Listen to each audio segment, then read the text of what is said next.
I got offered a job down in the garment center to push a truck in the garment center.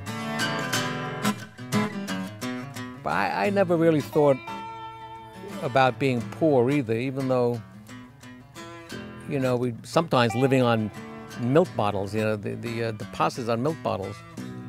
Because most of my friends were in the same position, and as a young guy, I think if you have friends and you have things that you do are fun, you somehow don't think about what's going on at home.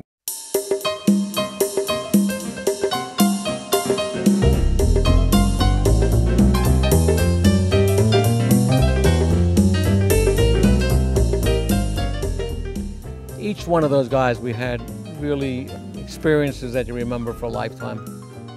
We never thought about careers in those days, because there was nobody who really thought about careers.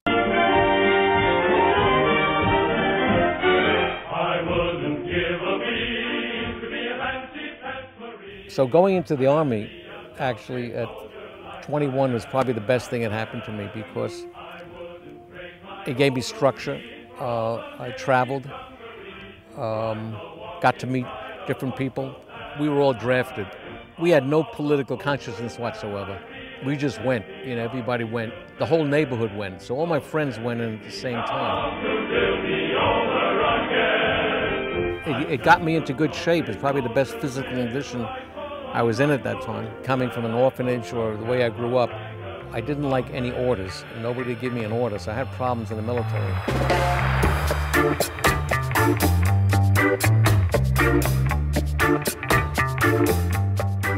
I got into some trouble because about saluting people, taking orders. I had a problem with that. Welcome to the Army, you know. I really, actually must say, I had a good time in the Army. I actually liked the food, because it reminded me of orphanage food, you know. I was a private, the lowest private, and I would send money home. I found out when I got out of the Army 2 years later, all the money I sent home was stolen by my stepfather. That got me, because I could have had a real good time with that money. I talked to my mother. My mother, having tuberculosis, she would have to take like 10 steps and stop. I would have to carry her up the steps.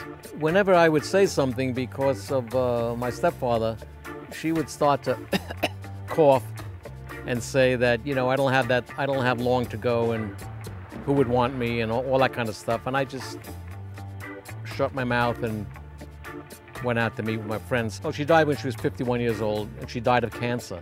So she really had a rough time. And when my mother died, that's the last day I saw my stepfather. I never saw him again.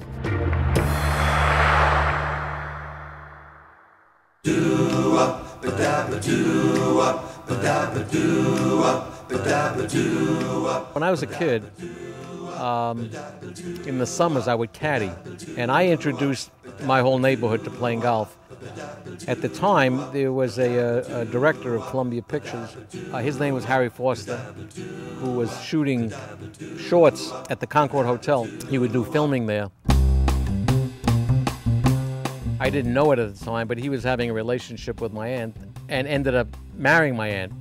He took a liking to me because he also didn't go to school, never went to high school, and was brought up in an orphanage. He said, we're editing a film, and he said, why don't you come down and take a look? So I went down, and the moment I saw it, it was like love at first sight. You know, I just was like, wow.